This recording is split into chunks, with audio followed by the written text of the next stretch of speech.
شروع اللہ کے نام سے جو بڑا مہربان نہایت رحم والا ہے۔ حضرت شیخ سعدی رحمت اللہ علیہ بیان کرتے ہیں کہ ایک عادل اور خدا ترس بادشاہ اپنی ریا کے حالات سے آگاہی کے لیے رات کو بیز بدل کر گشت کیا کرتا تھا۔ ایک دن وہ ایک مسجد کے پاس سے گزرا کہ اس نے دو درویشوں کو دیکھا جو سردی میں کانپ رہے تھے۔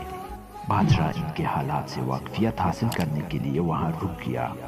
ایک درویش نے دوسرے درویش سے کہا کہ اگر قیامت کے دن اللہ عز و جل نے بادشاہوں کو بھی بخش دیا تو میں اپنے قبر سے باہر نکلنے سے انکار کر دوں گا۔ یہ کیسا انصاف ہوا کہ دنیا میں بھی وہ عیش کرے اور آخرت کی زندگی میں وہ جنت کے حقدار بن جائے۔ میں حقیقتاً کہتا ہوں کہ اگر ہمارے ملک کا بادشاہ جو کہ صالح کہلاتا ہے اگر جنت کے دیوار کے نزدیک بھی آیا تو میں جوتے مار مار کر اس کا بیجا پل پلا کر دوں گا۔ بادشاہ نے ان سردی کی ڈٹرتے درویشوں کی گفتگو سنی تو وہاں سے واپس لوٹ آیا، اور اگلے دن اس نے پیادے بیچ کر ان دونوں درویشوں کو دربار میں بلایا اور انہیں انعام و اکرام سے نوازا اور ان کی عزت افزائی کی۔ وہ درویش اس حسن سلوک پر حیران تھے۔ ایک درویش سے رہا نہ کیا اور اس نے بادشاہ سے اس حسن سلوک کے متعلق رازداری سے دریافت کیا کہ ان کے ساتھ اس عزت افزائی سے پیش آنے اور انہیں انعام و اکرام سے نوازنے کی کیا خاص وجہ ہے۔ بادشاہ نے جب درویش کی بات سنی تو کہنے لگا کہ میں مغرور نہیں ہوں اور نہ ہی ان لوگوں میں سے ہوں جو مسکینوں کو حقارت کی نگاہ سے دیکھتے ہیں۔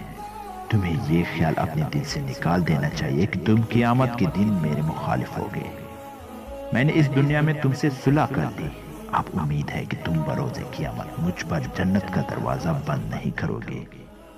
حضرت شیخ سعدی رحمت اللہ علیہ اس حقائق کو بیان کرتے ہوئے کہتے ہیں کہ اے صاحب اقتدار، تجھے چاہیے کہ تو بھی درویشوں کی خدمت کر اور اس صلح کا مستحق ہو جا کہ تجھ پر جنت واجب ہو جائے گی، اور جو درویشوں کی خدمت کرے گا وہی جنت کے میوجات کا حقدار ہوگا۔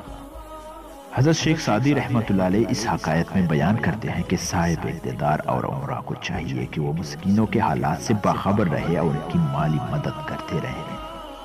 اگر اللہ عز و جل نے کسی کو حکومت اور مال و دولت سے نوازا ہے تو اس کا فرض ہے کہ وہ یہ سب اپنی قابلیت جاننے کے بجائے اللہ عز و جل کا انعام تصور کرے اور اس کے ذریعے مظلوموں کی اعانت اور مسکینوں کی مدد کرے تاکہ اس انعام کا شکر ادا ہو۔